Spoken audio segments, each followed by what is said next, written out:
Welcome to another episode of Realtor Hacks, Tips, and Tricks. Hope everyone's having a good Monday. My name is Hallie McCrory. I'm one of the hosts for this podcast. I am a two-time Icon agent with eXp Realty and a host of Emmy-nominated TV show The American Dream here in Dallas, Texas. I also work San Angelo, Texas. That's where I started my real estate career. And help coach for Tarek El Moussa's team at eXp Realty as well. And I've got my co-host on here, Miss Casey Stiers, and her sidekick, Rocky the Rockman. Righty. She's also a host for American Dream TV in Raleigh, North Carolina, and she is all things Miss Downtown. You might know her from Good Evening Glenwood, her podcast, if you're a Raleigh person listening in on this. And today we've got a really awesome guest on, Jim Remley. I'm super excited I got connected with him. He's been an agent for years and got into coaching. He coaches agents, but more specifically, he's known for coaching brokerages. And so today we're going to be talking a little bit more on building a team and, recruiting agents and agent retention. So this isn't a topic we always, talk about, but I think it's important. We will want to cover, where everybody is at wherever they might be in their real estate career. So this would be, more the longer game, but me and Casey are both really interested in this, especially being at eXp where revenue share is a big, pillar of our businesses. It doesn't have to be, but for me and Casey, it is. Definitely. So welcome, Jim, that long introduction. Hey, we're super excited to have you on. Yes. I'm excited and honored to be here. It's really my pleasure. Where are you joining us out of? I'm out of Southern Oregon, just over the California border. So okay, awesome. Beautiful Southern Oregon. Yes, that's on my bucket list. I've heard there's a good wine coast. Yes. We have 70 wineries in our market area. So we're like weather of south of France or something. It's a big winery area. I love it. So, every podcast, each of our guests, I like them to give a little history of, how they got into their space within real estate and where their journey started. So I got in the real estate business when I was 19, college dropout. A buddy of mine talked me into getting my license. I finished, he didn't.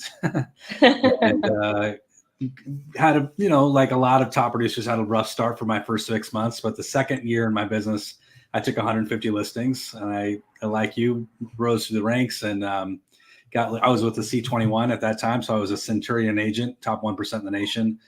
And then at 23, opened my first company, grew that to 17 offices across the state of Oregon. We were the largest independent in Oregon for a while.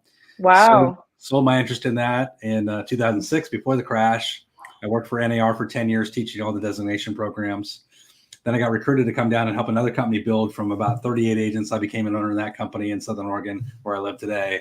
And we grew that to 250 agents in 3 offices, went from $100 billion in production to $1.4 billion in production, closing 3,000 transactions a year in a tiny little population base of 80,000. So that's my little snippet, my little background. Yes, no, I can definitely relate to that. I'm currently in Dallas right now, but I work and live in both San Angelo and Dallas, Texas. And San Angelo is where I got started, and it's a town of 100,000 people. So thing, right? I can definitely relate. Yes, yeah. But that's where I also started my team and whatnot, and I love having a little bit of both right now. The suburban and the urban lifestyle. So, Love and it. even a little bit of the rural with the ranches in West Texas. Yes. Okay. So I want to know, I guess I actually have a question after you just said that. So it's like you started at 19, started your own brokerage at 23. Did you always know, or did you know pretty early on that you wanted to start a brokerage or like a team? No, or did it just happen? Kind of an interesting story. I created one of the first teams in the nation. Actually, it was me and another guy, and our assistant. We were a team. And back in the early 90s, when we were doing this, people were like, "What do you guys mean you're in a team? What does that mean?" And they thought we were romantic partners, not like business partners. They couldn't understand that 2 guys would have a team. Why don't you independent agents, right? Yeah, like, a team, right? So what happened is we were such top producers in our little market. We figured out quickly that we would be number 2 as an office with our little team. So why are we paying our brokerage? Let's just go open our own office. In retrospect, I don't know that was the best solution. It became the best solution after we grew to 17 offices and whatnot. But in the first week, we could have definitely made more money as a team than we did owning a brokerage. But we grew it, and then we started to grow from there. But the idea behind it was, I thought, hey, if I can just show people what I'm doing and help people kind of replicate my business model and help them and teach them and coach them and train them, then I can just have a lot of people kind of out there in the market kind of doing what I'm doing. And that was kind of my mindset at the beginning. I can tell you the problem with that mindset in recruiting is that for the first 5 years I had my company, I would rent a hotel room every month. I would advertise. I'd say, hey, you think about getting a real estate license, come to this hotel room. We're going to talk to you about the conference room, all the ins and outs of the real estate business. So we get 30 or 40 people every time. And then you get, because, we did a pretty good job presenting. We get 3 or 4 people that would say, yeah, I want to get my license. And of that, we would hire 1 or 2. And we thought, we're crushing it. We're doing amazing. The problem is 87% of agents don't make it in the first 2 years. Yeah. So you are going to have this massive attrition. 9 out of 10 people aren't going to make it. The one that does make it, the problem is because they start with you, they think the grass is greener at some other company. And so half of those leave you anyway, right? So we said, we got to change this. This is not working. So I decided I'm going to pivot towards experienced agents. And that's really when my career took off. And that's really when our brokerages started to grow. Got it. Okay, cool. That's such a crazy turn of events, but makes sense. Yeah. So, so then you had your real estate career. At what point did you get into coaching, or was there another step in between there? Yeah, so coaching just kind of happened organically. What happened is I taught for NAR, so I met a lot of people. But in terms of brokerage coaching, one of my claims to fame is we were able to help our little team in the population base of 80,000 sell $1.4 billion in sales. So we got ranked in the top 500 companies in America. So we're competing against companies in LA and New York and Dallas and everywhere else.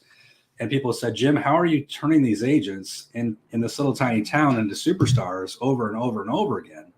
And that was where I got a lot of brokerages reaching out to me and saying, I need to help my agents to replicate the same thing. Because what the ultimate attraction for anybody that's joining any team or any brokerage is, you can have the best song and dance, but at the end of the day, it boils down to per agent productivity. Right. So you need to be able to share with people, my agents on my team are more productive than agents on any other team in the market. My agents in my office are more productive than any other agents in the market. And if I can demonstrate that, then the proof is in the pudding, right? And that's where a lot of people are attracted to me. Got it. Okay, cool. Yeah. And that's like still a namesake to this day. Right. Okay. Interesting. So, okay. So that's how you got into coaching. And so now your business is e-coaching or e-real estate coaching. Yeah, e-real estate coach. I coach offices across the country. We've got about 40 offices we coach, and we meet with them twice a month. And we dig into recruiting and retention, system building, technology, profitability, commission plans. And we really try to help them develop a recruiting platform that attracts agents. We don't want to be chasing agents. Yeah, because that's, agents don't like to be chased, right? Nobody likes to be sold, but everybody likes to buy. Yes. So then the thought is, well, how do I attract these people, right? What's the secret sauce there? So I'm not having to cold call these people for the rest of my life. Right. So the solution to that is we treat it like you're an NFL team owner. Like you own an NFL team. How does an NFL team owner recruit, right? Are they, door knocking, cold calling? Probably not so much. But what they are doing is they are building relationships. And so what we say is, identify the 200 or 300 people in your market area. If you've got that many, maybe it's 500 or 600, and you say, these are the people I'd love to have working for me. Right. I'm going to use CRM, and I'm going to say, these are the people. This is my target audience. Now I'm going to reach out to them.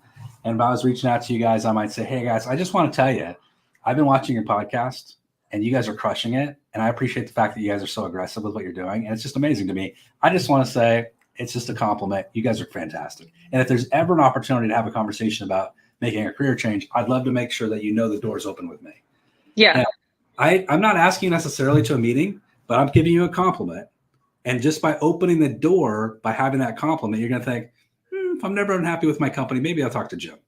Yeah. So here's the situation. The situation is that we all know people that moved last year. They moved companies and they didn't join your company or they didn't join your team, right? You're like, why didn't they come talk to me?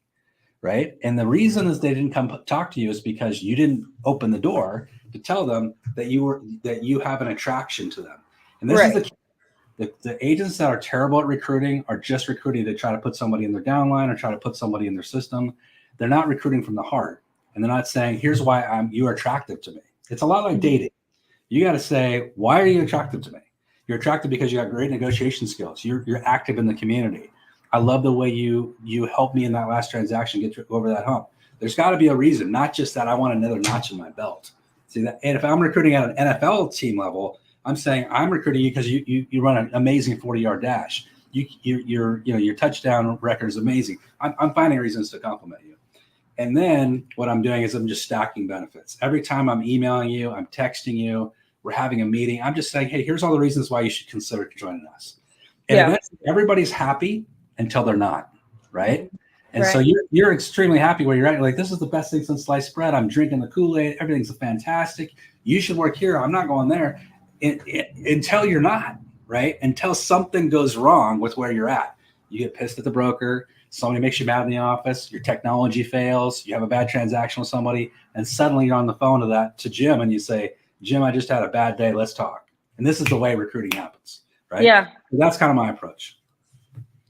I like that because it's really not even like I think like it can be anxiety provoking to people to think of like what is my reach out going to be, but it's just as simple as opening the door, like you said, and that's not. Like if someone did that to me, I wouldn't, sometimes you get messages and you're just like, dude, that gave me the ick. Yeah, it's gross, right? Yeah. And I think here's an example of this. I like to call this hot sheet recruiting. Like if I'm in a broker, we just went through a training class last week on this with our brokerage teams. And I said, just go through your hot sheet tomorrow morning and look at everybody that had a new listing, new pended, new sold. And here's what you're going to do. If you're got a new listing, you're going to reach out to them and you're going to text the person who got a new listing and say, hey, I just saw you took a new listing today. Congratulations. I just want to compliment you. I just looked at your listing. I love the photos, man. I love the description. I'm not going to say a word about recruiting. I'm not going to bring it up. If I start our relationship by, with the recruiting coming out of my mouth or something like, let's go to lunch, let's go to coffee, I want to tell you about my company, you're going to run. I'm going to start with a compliment and just say, hey, just did a great job. That's it. And then I may come back in a week or so, and now I'm going to build into a meeting. Or if they're a pending transaction, I might say, hey, I just saw you had a pending transaction this morning. I'm just curious because I'm coaching my team this week. What was the activity level? Did you get like tens of showings? Or you just get this offer out of the blue? What was it like for you? Get into the conversation with people. That's what the ultimate strategy is relationship building. The reason you're not recruiting people is because people don't look at you as somebody that's their friend. No one's ever going to come to work for you unless they feel they have a friendly attitude with you. 90% of recruiting is those people have to like you.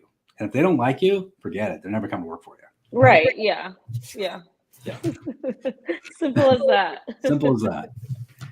So, okay. So is this like texting or emailing, or does it kind of depend on the person? It does depend on the person, but I like to think of it as a communication matrix, right? So I'm never always just calling. I'm not always just texting, always just emailing. Here's a big danger with a lot of rookie recruiters is that they think, oh, I'm just going to plug my 300-person database into Constant Contact or MailChimp, and I'm just going to email these people every week some dumb recruiting message, and I'm going to maybe get somebody to call me. Never going to happen. You're going to get the worst agents that move a company every 3 months, and it's just like it's the worst, dumbest thing you can do. So let's throw that out. All great recruiters are personal relationship recruiters. In other words, every single thing they do is a personal message to you. That's not a generic mass messaging campaign. You're never going to get great people. But in those campaigns, I'm going to send you a personal message every day. So I might be sending 10 people a personal message about you or something. I might be sending 10 texts, but they're all personalized texts. I might be making 10 calls, but they're all personalized calls. That's the highest level recruiter, right? The people that are trying to phone it in and trying to do a mass 500 thing person, they're never going to recruit at a high level. Yeah. So I kind of think of this from like, I don't know. I guess I've just been in like a lot of different type of sales. Like I'm like, so do you have like a reverse engineering? Like if I want to recruit this many people to my team or my brokerage, I have to send this many texts a day or this many emails. Like, does it work like that? Because that's how my brain works. 100%. And so the path is in the math, right? And there's an algorithm to every sales, including recruiting. So here's the numbers. For every 5 people you touch, you reach out to, you should average 1 appointment. So if I'm doing 5 reach outs, I should get 1 appointment. Okay. So 5 calls, 5 texts, 5 emails. My goal is 1 appointment, and you'll get it if your messaging is correct and you've got great coaching on the other side and you're not just winging it all the time. So, and then for every 5 appointments you go on with experienced agents, you'll average 1 closed recruit. So now I know that if I want to recruit 2 people a month, it's simple math. I just run the numbers, right? Yeah. And that's it. Now, and when I talk about this, people say, well, I do way better than that, Jim. Really? Do you though? Because my guess is you're recruiting low-level people or brand new agents. Recruiting a brand new agent is, I was a brand new agent, so I don't want to discount it. But in terms of building a profitable team or a profitable brokerage, it's almost meaningless because 9 out of 10 of them are going to fail. So when you say I recruited 10 agents last month and 9 of them were new agents, congratulations, it's meaningless. You have to pivot and say, no, what matters is experienced agents. That's it, right? So like at least 2+, like what are you saying, 2+ years? I call, here's my target model is 2 years in the business, so they've been vetted by the market. $2 to $10 million producer is my sweet spot. Now, why is that? Because if I can bring them in and they're doing $2 million and I can help them through my coaching, my systems, my mentorship to get to $4 million, now they're going to be super loyal. And your best recruiter is a satisfied, happy agent that's already on your team. So they're going to recruit for you, right? Right. And then if I can take somebody to $4 million to $8 million, and then they're never going to leave. Your retention level will be super high because you've turned them into a superstar. They're doubled their income with you. So that's the best kind of situation, in my opinion. Now, of course, you'll take higher level production, but when you're starting out as a recruiter, you want to start where it's going to feel more comfortable. It's not going to be so intimidating for you, and that's a good place to start. 2 to 10 million. I like that, and then you just time block those actions into your schedule based on what your goals are, I guess. Mm-hmm. I always say if you want to grow your business as a recruiter, 1/8 of your day. 1/8 of your day is an hour out of every day. And you're going to lead generate during that hour. And the goal of your lead generation is very simple. I use the 4-1-1-1-1 strategy. 1 hour a day of uninterrupted lead gen for recruiting. During that hour, my goal is to set 1 appointment a day. Because I'm setting 1 appointment a day, I'm going on 1 appointment a day, and I'm adding 1 new person to my sphere of influence, my database, and what we call our sphere with our recruiting every day. So I'm targeting another agent like, oh, that'd be a good person, right? To add in. And to kind of circle back to your style of touch points, let me give you a quick secret on that. When you have your CRM that you're using for recruiting, and let's say that I called you today and I complimented you on something, right? And we just interacted a little bit. Now I'm going to say, okay, I'm not going to call her again because I just called her and I don't want to repeatedly call her. That would be weird. So now I'm going to do this in my CRM. I'm going to flag you for next contact. I'm going to push the little flag button in my CRM, and I'm going to say 3 weeks from now, I'm going to send her a text about something. And then when I do that, I'm going to say 3 weeks from now, I'm going to send her a personal email about something. And it's going to be a constant personalized drip with the goal of setting an appointment at some point. And that's how I'm going to build my database. Okay. I love it. That's like simple enough. It's easy. But then you got to keep them on. So, for those who don't have like coaching behind them, what are like, I guess you have to make a list of like what your value adds would be for someone to come over to your brokerage or your team. Yeah, I can walk you through that a little bit. So here's a mistake that a novice recruiter will make is that they'll finally get the meeting. They'll be like, all right, I'm going to recruit somebody today. Right. And they think of it like new agent recruiting. And they're like, oh, I'm going to sit down. I'm going to close this person today. No, you're not. You're never going to close an experienced agent on the first meeting. When you start thinking like that, those people are going to run out the door. They're never going to talk to you again because they're going to feel too pressured. What we're doing is we're going to accept it's going to take multiple meetings, just like a for sale by owner. multiple meetings probably for me to land a decent agent. So I know people don't want to hear that, but that's the reality. So in my first meeting with you, it's a get to know you. It's a meet and greet. We're just going to talk. And what I'm going to say to you is, hey, just tell me about you. I'd love to know what you did before real estate. Well, what made you get in the real estate business? How's it going? And I'm one of my secret weapons that I give to my brokerage coaching students is an idea of doing a 5-year trajectory study. So if I'm meeting you, first of all, I've researched you on social media. I know everything there is to know about you. I've researched you on Google. I'm going to know more about you than your own brokerage does. Before we meet, I'm going to know you cold. And my 5-year trajectory study is going to go back 5 years in MLS. I'm going to say, what did you do in 2020, 2021, 22, 23? And I'm going to know everything about your business, your closed volume, number of buyers and seller units, average sales prices, your average list prices, your average days on market. I'm going to know your business better than you know it. So when we sit down, I'm going to say, hey, so before I meet with anybody, I always do a 5-year trajectory study just to see how your business is doing. Are you curious to see yours? Now, you can't say no. You're going to be like, I got to see this. Like, what did this guy do? Like, tell me what it is. So I'm going to pull it out and say, so check it out. Here's what you did with your business.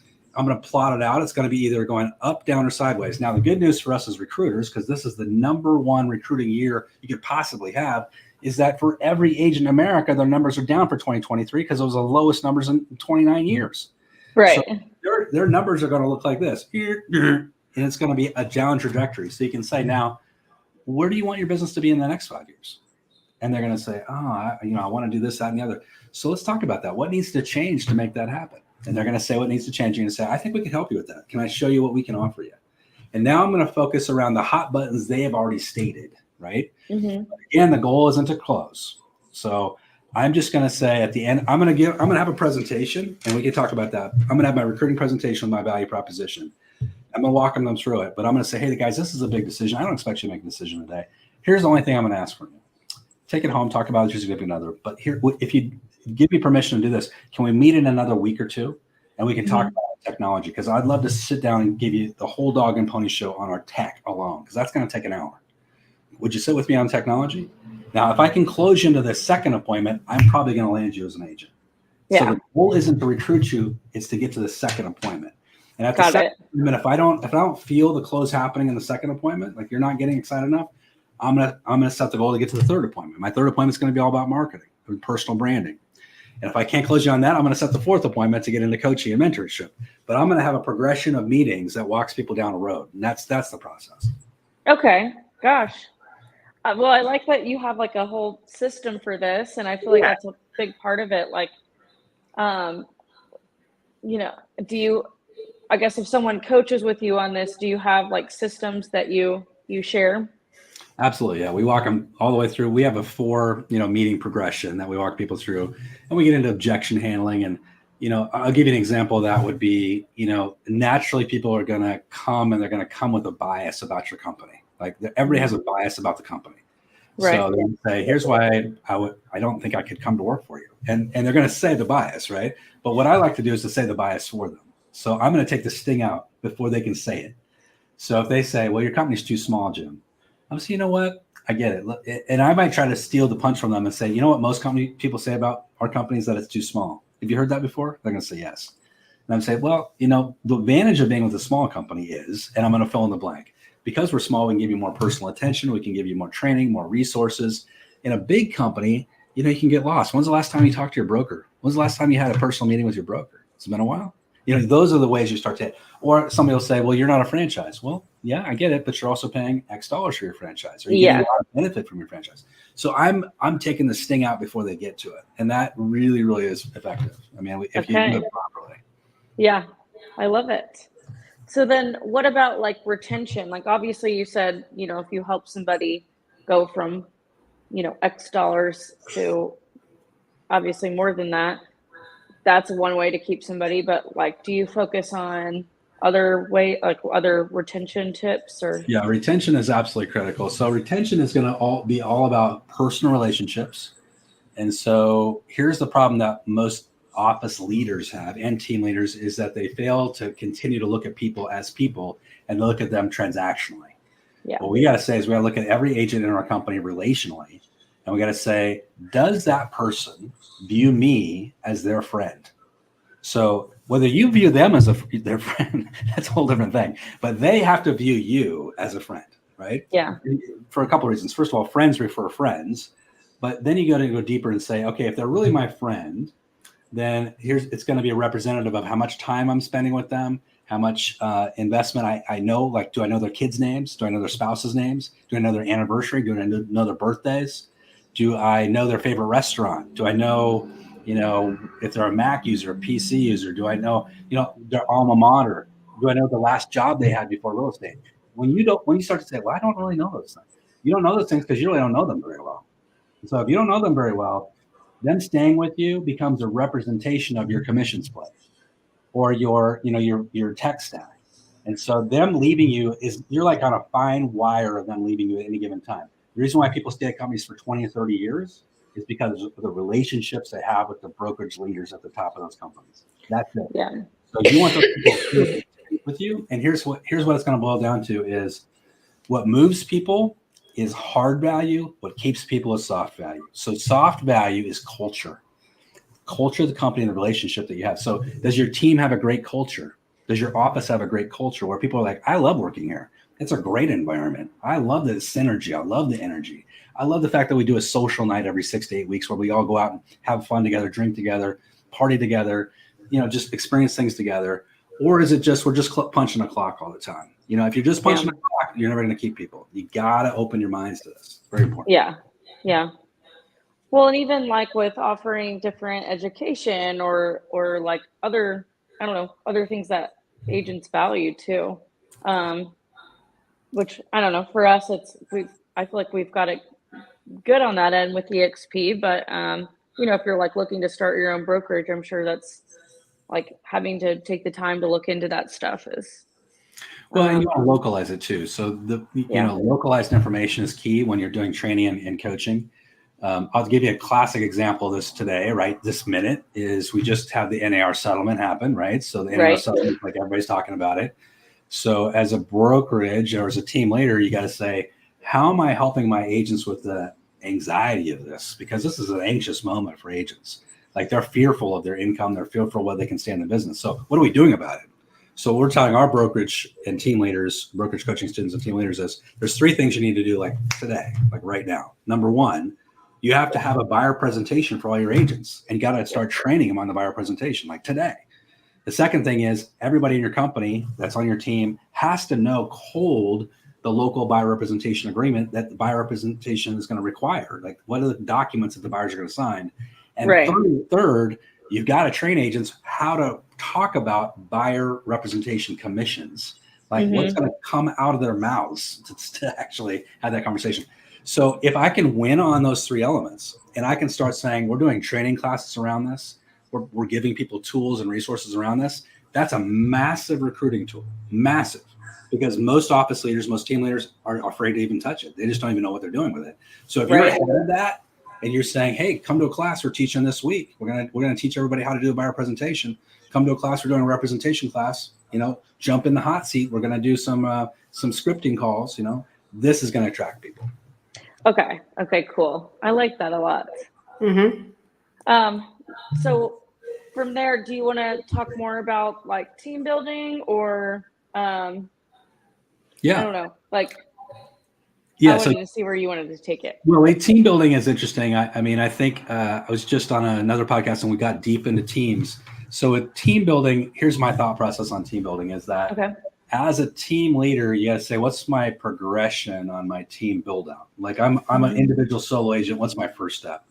My first step in general is to bring on an assistant, and that assistant is going to help me to get more systemized. Here's the first biggest mistake that people that want to build a team do. When they want to build a team, they say, I'm going to build a team, but I have no systems to bring a team member to plug into. So the team member joins your team and then they're like, now what? I'm like, oh, I don't know. Go sell something and make me some money. Why would I do that? I'd just be a solo agent. I don't need you to do that. So the only reason somebody joins a team, you got to realize this, is number 1, they're going to plug into your systems.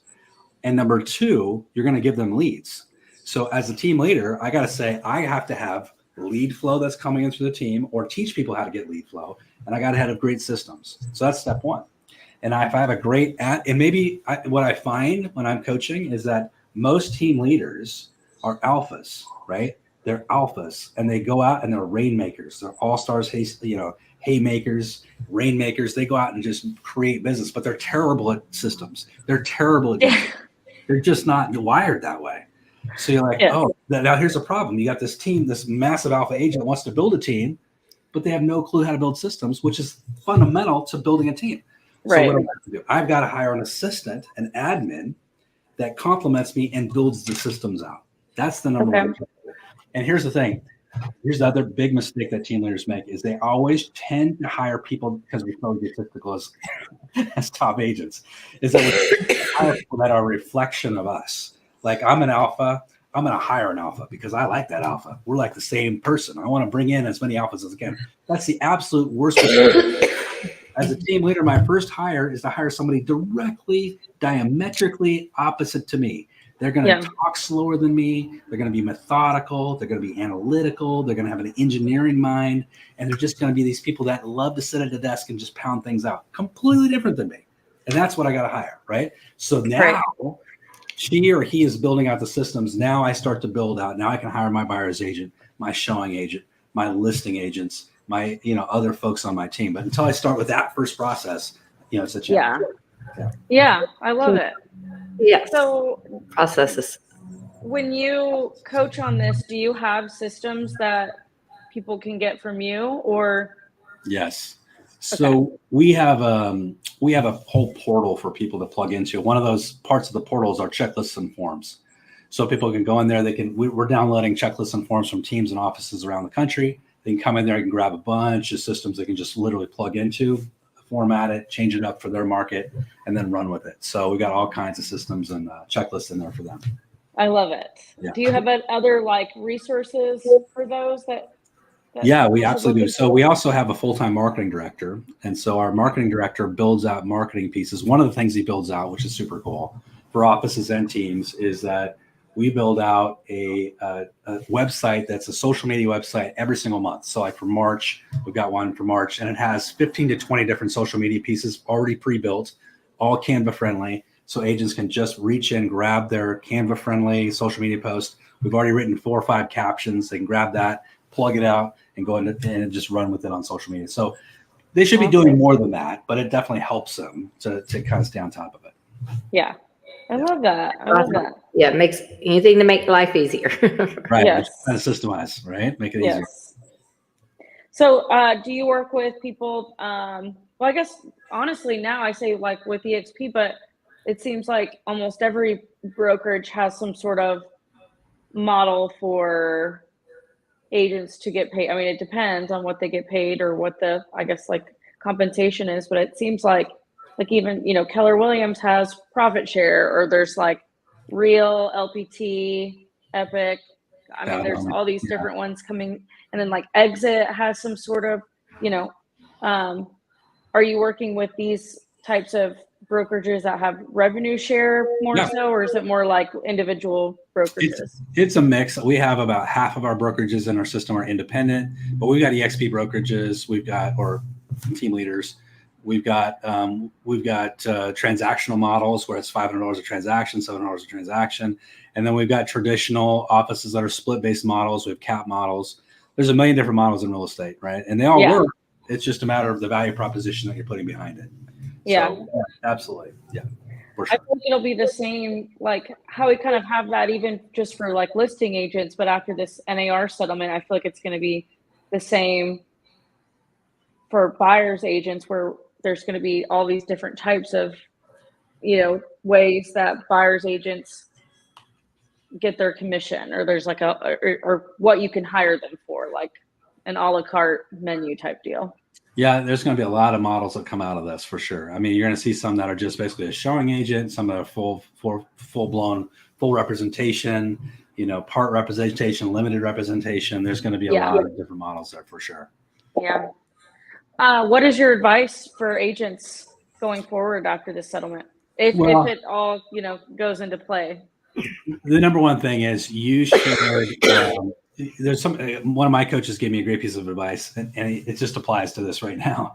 And he said this, that all of your anxiety in life and in business flows from one thing.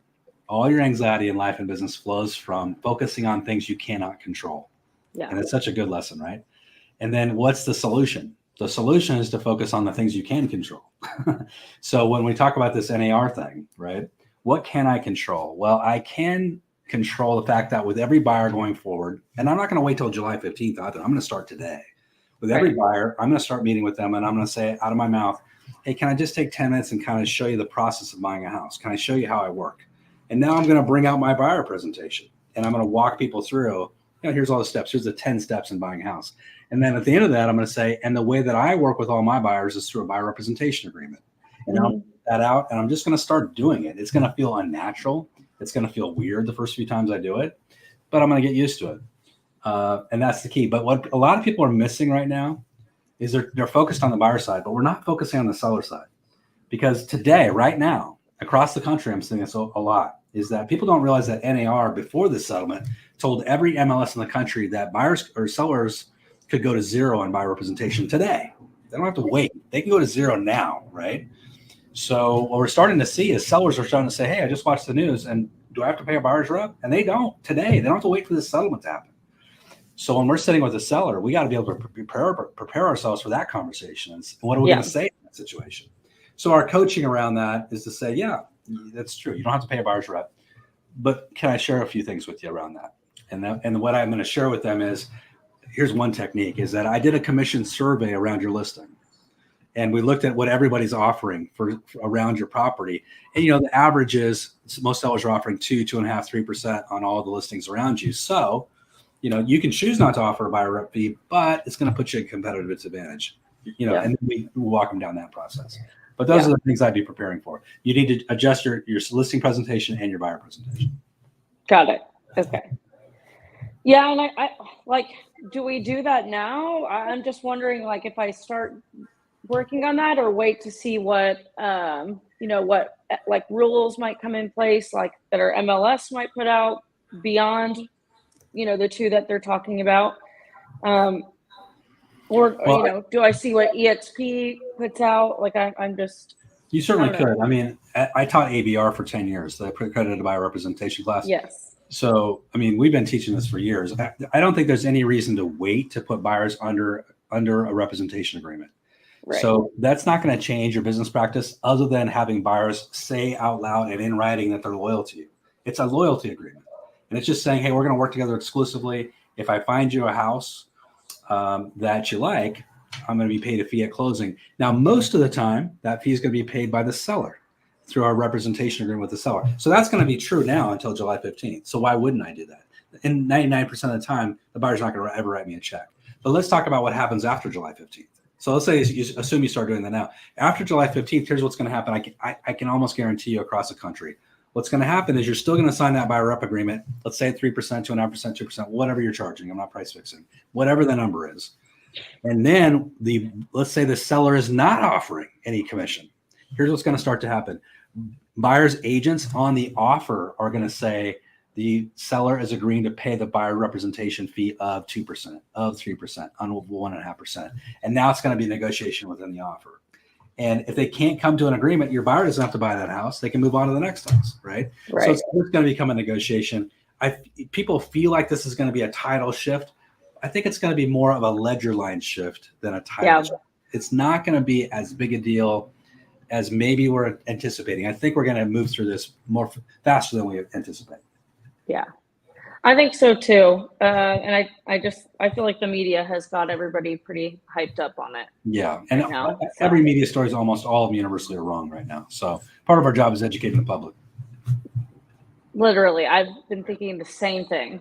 Yeah. The same thing. So crazy. Well, I would love to hear a little bit more about like any just hacks, tips, or tricks you have for our audience. Or even like resources or books or podcasts that you think are helpful? So as a brokerage leader or team leader, a couple of things, some of the things that I use as a resource, I use NAR Economist blog. If you haven't been on part of that, that's great. Of course, I use Inman. I use Riz Media, which is great. The other big one, which, I know it's a competitive group out there. Redfin has got great housing data, though. Yes, they do. Yeah. KCM blog has got great data. I use them all the time. So those are great places to get information where you can educate yourself and your team and your brokerage. So I would look at that. You can also go to my website, erealestatecoach.com, and we've got a podcast there. And we've also got a vlog there as well. So you can hop on there and check out all of our vlog materials that we're putting out all the time as well. Cool.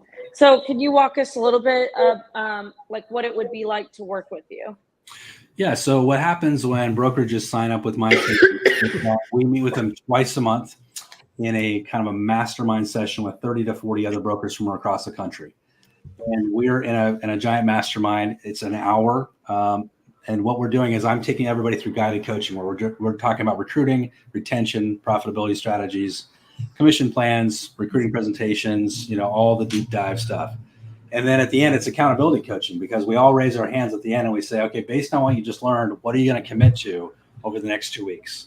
And then when we come back together 2 weeks later, everybody raises their hand and say, what did you get done? So it's like being on an athletic team, right? And you're like, okay, I got to face my team members. Not everybody gets everything done, but it definitely gives you a little push. And the people that are in our system are just crushing it with recruiting. A lot of them are recruiting 3 to 4 to 5 agents a month that are in the system. And then in between those 2 week periods, I meet with anybody that wants to meet with me by phone call, by text, by email, by Zoom. They can hop on a room and we'll talk. And a lot of times they'll say, Jim, I just had a recruiting meeting and I got this objection. What would you say in this situation? How would you handle this? So everybody, takes advantage of that all the time. And then on top of that, we give them a full copy of the recording, give them a full copy of all the notes from each session. Like last week, we jumped into buyer representation agreements and buyer presentations. Everybody shared theirs. And then this morning, I put them out to everybody so everybody can learn from each other's presentations. There's a lot of sharing happening too. And then every agent that's on the team or in the brokerage gets access to my personal agent coaching, which gives them 20 weeks of coaching for kind of like a boot camp. And then I give them 3 live coaching sessions every single week. So the agents are getting a ton of coaching within each brokerage as well. Wow. And then do you have a team that helps you? I do have a team. Yeah, I've got a marketing director. I've got a couple people on my team. I've got a copywriter. We got a videographer. So we got about 5 or 6 people. But unlike a lot of other coaches out there in the country, I don't have 100 coaches. The coaching comes from me directly. There's not other coaches people are assigned to. Yeah, versus like a Tom Ferry or something. Exactly. It's not like that. I love it. Yeah. Well, any other last hacks, tips, or tricks around team building or agent recruiting? Yeah, recruiting and retention. I would say, if you're a brokerage owner or team leader, your business is a direct reflection of your recruiting talents, right? Right. And recruiting talent is not a natural God-given thing. So it's unnatural in a lot of ways. So you have to say, how am I going to get better? What am I going to do to be a better recruiter? Because the way I'm going to grow my business is through recruiting. And that's the only way I'm going to build profitability over the long haul. It's the only way I'm going to build a long-term business model. So I got to find a way to get better, whether it's listening to podcasts, reading books, joining a coaching platform, but figure out a way that you're going to get better and then commit the time to it. Here's the thing. For 2024, everybody is at war with consistency, right? Because you get dragged in a million different other areas that are secondary priorities. And the secondary priorities take you away from what's important. What's important for you is everyday recruiting. Everything else is a secondary priority. So that's the ultimate thing. We got to say our consistency is what's going to win the war. Everything revolves around that. And until you get there, you're never going to reach your full potential. So that would be my message. Yes. Okay. I love that. Yeah, I do too. So if people want to connect with you, it's erealestatecoach.com. Yeah, and if they hop in there, they can hop into a free seminar that we just put out called Rockstar Recruiting. It's a 2-hour free webinar. They can just sign up, jump in. They're going to get a bunch of text, scripts, emails that they can plug into right away. And then if they want to take it further and actually jump into coaching or just learn more about it, they can sign up for a discovery call and we can have a conversation. Okay, awesome. I love it. Well, good. Well, Casey, do you have anything else before we wrap up? I do not. I mean, sounds like I don't know. He's got it figured out. I know, literally. I'm like, it's just all the systems. I love it. Yeah. But now it's like anybody can have these systems, but it's like you said, it's the consistency of putting the effort in. So. So who's going to take advantage of that now that you're listening to this? Hopefully everybody. Exactly. Awesome. Well, Jim, thank you so much for coming on. Like Pleasure. we said before, guys, if you want to connect with Jim, erealestatecoach.com. And again, it's Jim Remley. And if you liked this episode, if you didn't like this episode, any feedback on this episode, we'd love for you to not only follow us on Apple and Spotify podcasts, but leave a review, whether it be positive or negative. We're always open to feedback, and we want to do what we can to make this podcast even better. What else? I'm trying to think. Oh, follow us on social media. Jim, are you on social media? Yep, I'm all over social media. Real Estate Coach. Just look for that. You'll see me everywhere. Perfect. I'm gonna follow you on Instagram and Facebook. Those are my favorites. Love it. And click the bell.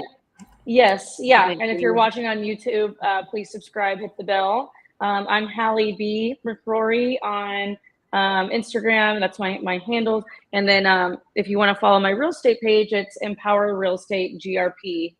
And then Casey is at CB Stiers. Love it. Well, good. Well, thank you everybody for listening in on this, and we will see you next week for another episode of Realtor Hacks, Tips, and Tricks. Thanks, guys. That sounds great. See you guys.